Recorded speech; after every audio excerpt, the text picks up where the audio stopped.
implement new cost-effective media channels that specifically target the members that you need. One of the things that I did when I was actually in real estate, and one of the tricks that I had learned, two tricks, that I never had any money when I was in my 20s. I was one of these guys that, okay, I'm going to go out there and start a business. How much money do you have? $7, you know. Okay, so I had to go figure out a way to make it work. So door hangers is one of the things that I did because it was cost effective, and I had to go put the door hangers out myself, but I couldn't even afford the printing. And so what I did was I would go co-market myself with like Domino's. And I'd print a Domino's ad on one side of the flyer and my ad on the other side of the flyer, and then they would pay me to distribute my flyers. And so then I actually made money, and then I hired a crew of kids, elementary school age kids, and I had to go get to know their parents so they didn't think that I was some freak who was out there soliciting their kids to go make $4 an hour to go put out flyers up and down their streets. And I went to the parents and said, hey, look, I got to go and get these flyers everywhere, and could your kids help me? Yeah, sure. You know, they knew me from the area, and they knew that because I'd worked the area.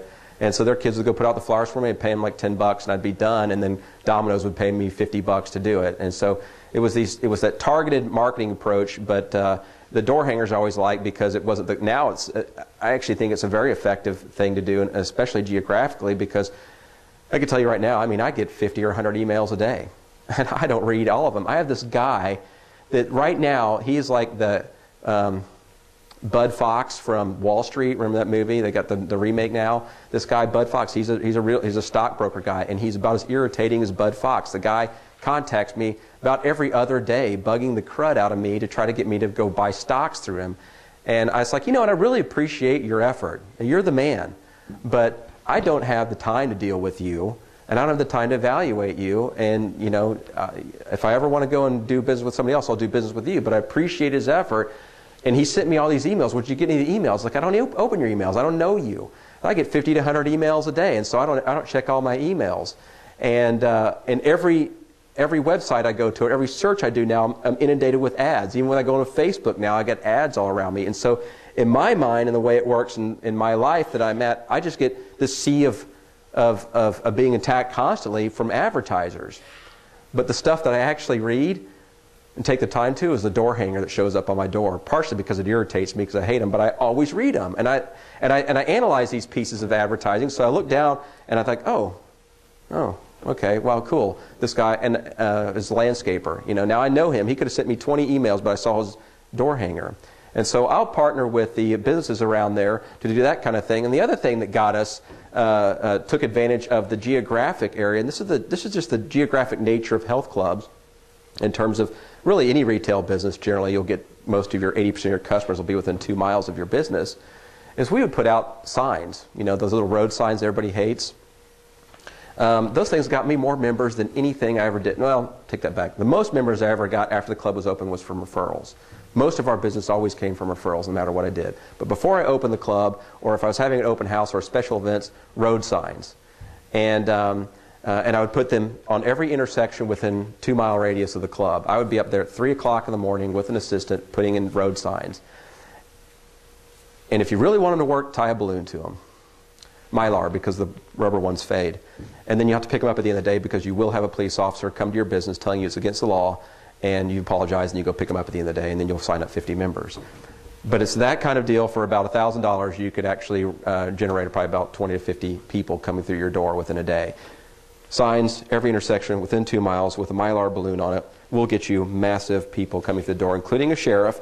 But don't worry about it. Every time I've ever put out signs, I've always had a police officer or somebody from the city come and complain. Every time. I never got away with it. And every time I apologized and told them I'd have them picked up that night, and every time I did. And I never got fined. Okay? So generally I'd put them out like on a Saturday morning. Most members come and join on a Monday. But I knew that people for the city didn't work on a weekend. And so I'd put out signs Saturday morning at 3 or 4 o'clock in the morning, and I'd go pick them up at midnight. It was a long day, but I made money. I was in business to make money. Build a better relationship with your members. You know, we talked a little bit about this, about acknowledging people's names. I can't even tell you how important that is for a guy that doesn't remember people's names that easily. I really appreciate it when people remember my name, and I know that people do when I remember their names. But birthday acknowledgement, I mean, my gosh, we'd add this dumb little feature to our software that would acknowledge somebody's birthday when they scanned in. Okay, I know that's not, I'm not bragging about, woo, we got this great feature.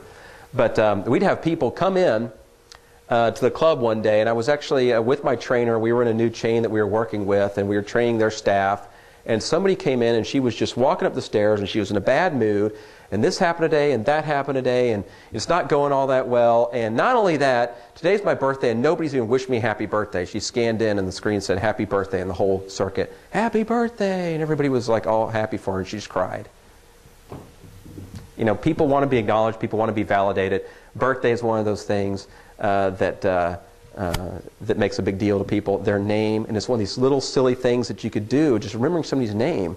But in that sea of advertising and media blitz and Facebook and all these things that we do interaction, how many times you just get that simple face-to-face interaction and it says, oh, hey Tom, how you doing, man? You can really appreciate that. I know I do. Try to match your staff demographic with your member demographics. Now, this is kind of an interesting balance here, because it's not a 100% rule, and I never really quite found this to be 100%, but most of the time it works. If I've got members that are between 20 and 30, I'll try to find somebody on the upper edge of that, late 20s, early 30s, because they'll be close enough to that age range, but old enough to be respected. If they're a little bit older, the 40 to 50, if you've got a mostly male club, you want a younger woman, not a 20-something, because you don't want it to be threatening, but you want just somebody that they'll interact with. If you've got a mostly female population, you can go with men or women, but women are much more particular. They're going to want to be working out a lot more with women their age, and so you wouldn't want to hire somebody who's going to be a 21-year-old woman around women between 30 and 50 years old. It's just they're not going to like it. I've done it, didn't work. I didn't do it intentionally. I just thought I had hired a good employee, but the members didn't connect with her. If you're going to hire a man to be around a bunch of women, we found that you've got to have a guy that well, he's got to be a fun kind of guy who could really interact with women on their level. And one of the things I used to always have to do was I'd always have to go out there and we would have like dance contests with the women. I have to go out there and dance with women all day. They loved it, and got me in trouble with my wife a couple times. I'm just kidding.